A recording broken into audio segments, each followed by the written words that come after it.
시청자 여러분, 한동훈이가 최근에 한 발언들입니다. 다음 중 다른 뜻을 가진 항목은 몇 번일까요? 1번, 우리 국민의힘에선 어떤 이견도 가능하다. 저에 대한 조롱도 얼마든지 가능하다. 2번, 당원이 어떻게 당대표에게 욕을 할 수 있습니까? 3번, 당대표에게 자해적 이간질로 이득 보려는 사람이 있다. 4번, 보수 우파 유튜버들이 나를 비판한다. 이 같은 질문에 대한 설문조사 결과는 놀랍습니다. 정답은 응답자 79%가 선택한 1번입니다. 우리 국민의힘에서는 어떤 이견도 가능하다. 저에 대한 조롱도 얼마든지 가능하다.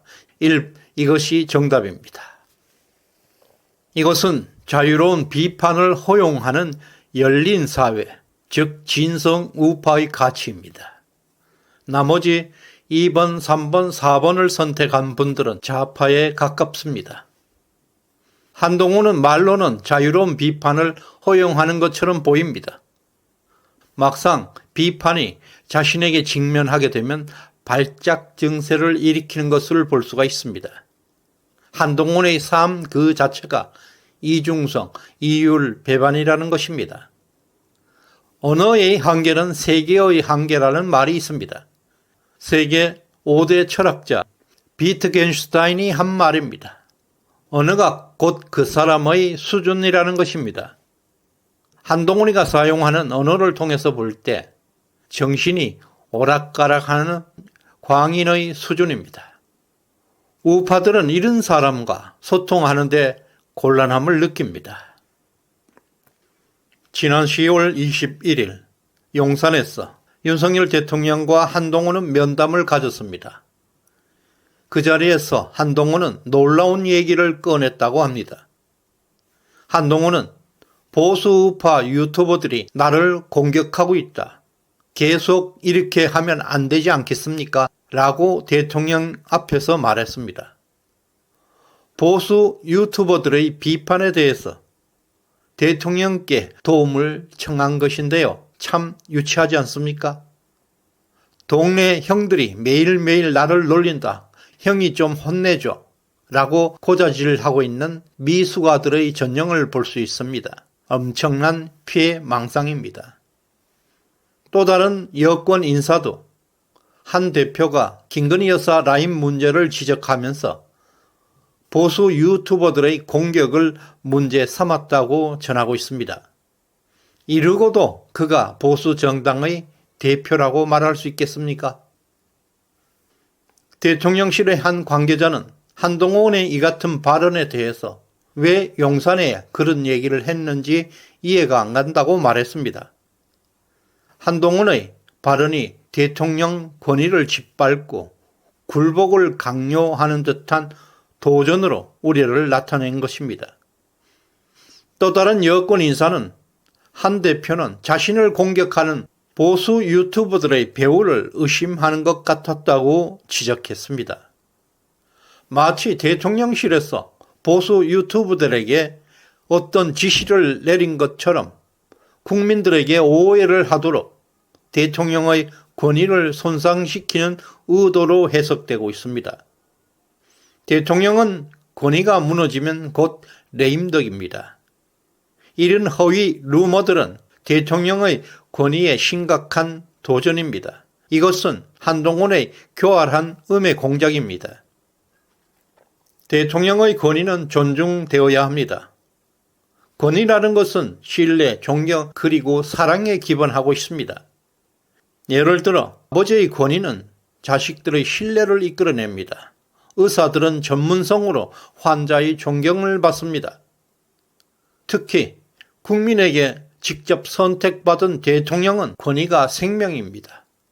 반면에 이런 권위들이 집단을 형성하게 되면 바로 권위주의로 타락하게 됩니다. 특정 집단의 가치를 대변하는 권위주의는 결국 전체주의로 전락하게 되고 자유를 억압하고 복종을 강요하게 됩니다. 지금 한동훈은 대통령의 권위를 추락시켜서 대통령의 위상을 권위주의적으로 추락시키고 있습니다. 지난 10월 27일 한동훈은 2030이 묻고 정당이 답하다 라는 행사를 열었습니다. 그 자리에서 우리 국민의힘에서는 어떤 이견도 가능하다. 저에 대한 조롱도 얼마든지 가능하다고 말했는데요. 마치 자유로운 토론, 비판을 허용하는 관대한 리더인 것처럼 했습니다. 그러나 보수우파 유튜버들이 날 비판한다고 한 말과는 너무나 다른 발언입니다. 정말 교활하고 사악한 말장난입니다. 이것은 철학이 없는 사람의 불행입니다. 대체로 좌파들에게 이런 모습이 빈번하게 나타납니다. 자신은 진실하다고 생각합니다. 그러나 과거 자신이 했던 말과 지금 한 말은 너무나 다른 말을 하면서도 전혀 부끄러움을 느끼지 못합니다. 한동훈은 김태흠 충남도지사의 비판에 대해 즉각 항의 전화를 걸어서 불만을 드러냈습니다. 당원이 어떻게 당대표에게 욕을 할 수 있습니까? 라고 했다고 합니다. 너무나 충격적인 말입니다. 욕도 아닌 말을 욕으로 받아들인 것도 문제지만 당원은 당대표를 비판해서 안 된다는 한동훈의 그 발상이 충격적이지 않습니까? 자신은 윤 대통령과 영부인에게 민주당보다 더 악랄하게 잔인하게 비판을 퍼붓고 있으면서도 자신에 대한 작은 어떤 비판에도 견디지 못하고 충남도지사에게까지 발작 증세를 보이는 모습입니다. 또 지난 25일 대구 강연에서는 나에게 자해적 이간질로 이득 보려는 사람이 있다고 말했습니다. 한동훈을 비판하게 되면 이간질이고 자해 행위라는 것입니다. 그리고 장해찬 전 최고위원에 따르면 10월 22일 대통령 면담 바로 그 다음날 한동훈이가 주최한 만찬 모임에는 21명이 참석했던 것으로 알려져 있습니다. 그러나 그들 중에는 억지로 참석한 의원이 있었다는 것입니다.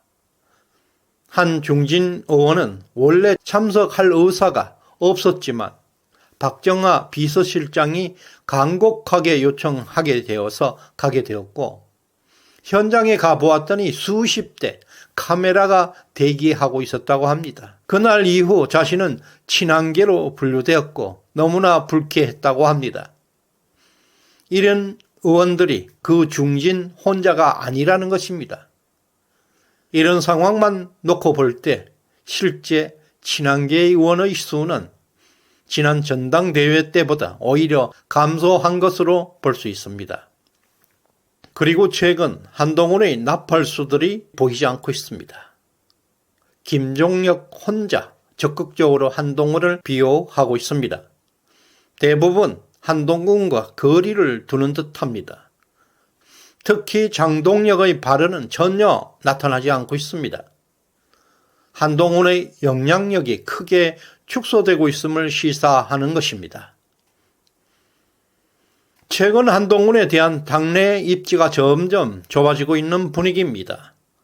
아무리 봐도 한동훈의 정신 상태가 실성해지고 있다는 느낌입니다. 앞에서 우리가 보았듯이 한동훈은 너무나 이율배반적이고 좌충우돌, 중구난방 발언을 마구마구 쏟아내고 있습니다. 한동훈의 그런 이율배반적 행위는 그의 머리에서 나왔습니다. 그의 머리에는 보수 우파의 철학이 작동하지 않다는 것을 증명하고 있습니다. 언어의 한계는 그 사람의 한계라고 했습니다. 지금 한동훈의 정신세계는 열린 사회와 닫힌 사회를 구분하지 못하고 있습니다. 이리저리 왔다 갔다 하고 있습니다. 아침에는 우파였다가 저녁에는 좌파로 돌변합니다. 입으로는 자유로운 비판, 토론을 허용하는 것처럼 보이지만 막상 자신에게 비판이 쏟아지게 되면 발작 증세가 나타납니다. 열린 사회와 닫힌 사회로 왔다 갔다 하고 있습니다. 대통령과 김건희 여사와 관련된 모든 것을 까발려라. 그것이 정의라고 주장합니다. 김건희 여사에게는 특별 감찰관까지 임명해서 대통령 일가족의 빤스까지 벗겨내려고 강요하고 있습니다. 그러나 자신은 휴대폰 비밀번호조차 풀지 않았습니다. 검찰 수사에 전혀 협조하지 않았습니다. 이런 것들이야말로 열린 사회의 적들입니다. 한동훈의 표리부동한 이율배반적 사고, 그리고 발작 정세는 멈추지 않을 것입니다. 우리 보수는 자유와 정의의 꿀이 흐르는 열린 사회를 추구하고 있습니다. 시대정신연구소에 후원해 주신 김석태님, 임복순님 진심으로 감사드립니다. 구독, 좋아요 꼭 눌러주시길 바랍니다. 고맙습니다.